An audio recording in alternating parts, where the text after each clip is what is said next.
Preparation लगभग में सारे यूपीएससी एस्पिरेंट के मन में ये क्वेश्चन तो जरूर से अराइज होता है कि ये अपना जो प्रिपरेशन है कब तक के लिए होना है। तो चलिए इस आंसर को समझते हैं, लेकिन सबसे पहले हमें ये जानना होगा कि ये जो क्वेश्चन है किस टाइप के स्टूडेंट के मन में बेसिकली अराइज हो रहा है।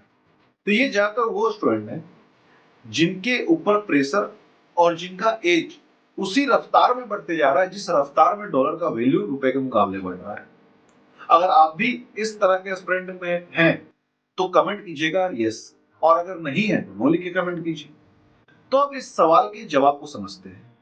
तो स्वागत है आप सबों का हमारे इस सीरीज में, इसका नाम है अननोटिस्ड रणनीति बाय अमितोपीडिया।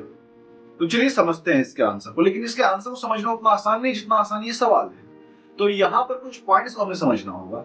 पॉइंट नंबर 1 कि आप जो भी यूपीएससी के बारे में सोचे एज सुन एज पॉसिबल आप प्रिपरेशन अपना शुरू कर दे, चाहे वो आप 11 में हो, 12 में हो या ग्रेजुएशन में हो। इसे कल पर ना टाले कि ना कल कर लेंगे, एक साल बाद कर लेंगे, एक महीने बाद कर लेंगे, ऐसे मत किया कीजिए।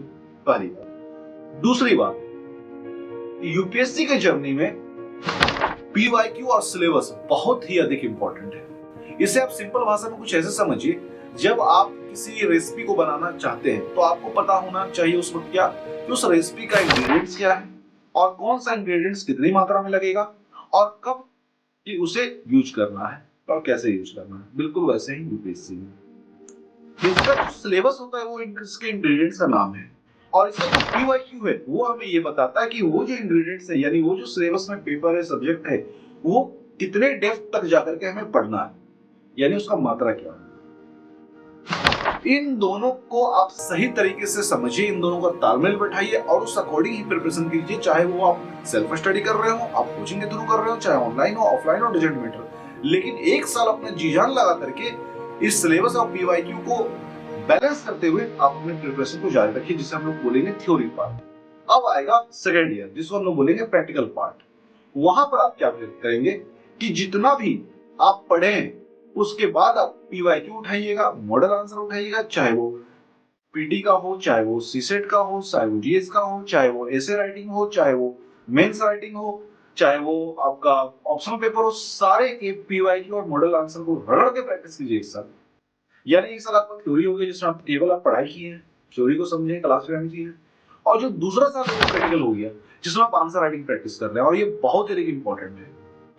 ये करते करते आपका 2 साल हो चुका। अब आप अटेम्प्ट कीजिए पूरी चीजें लगा करके। हो गया तो बहुत अच्छी बात है, नहीं हुआ तो आप कहीं पे पार्ट टाइम जॉब ज्वाइन कीजिए तो पालो, ताकि आपका अर्निंग होते रहे और आपके ऊपर प्रेशर जो है उसका मात्रा थोड़ा सा कम हो।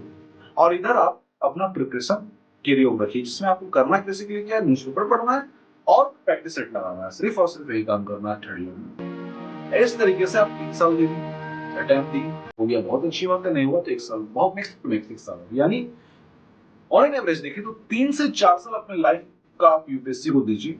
अगर आपका प्रिपरेशन के अनुसार आपका क्रैक हो जाता है एग्जाम तो बहुत अच्छी बात है, और अगर क्रैक नहीं होता है तो बंधु मेरा सजेशन यही रहेगा कि आप कहीं और सोचिए। आप यूपीएससी स्टूडेंट रहे, आप जी जान लगा पढ़े हैं, जीवन में जो भी कीजिएगा बहुत बेहतरीन कीजिएगा। आपके पास कई एग्जाम्पल्स होंगे जो जिनका यूपीएससी क्लियर नहीं हुआ तब भी आज बहुत अच्छी जगह पर है। कभी सुने यूपीएससी एस्पिरेंट भीख मांग रहा है? कभी नहीं, ना सुने ना सुन पाई है, क्योंकि ये संभव। अगर आप प्रिपरेशन किए हैं, आप 100% नहीं 50% भी किए हैं ना, तब भी आप इतना कैलिबर रखते हैं कि आप बहुत कुछ कर सकते हैं। तो चलिए इसी के साथ मिलकर अपने अगले वीडियो में। जय हिंद, जय भारत, धन्यवाद।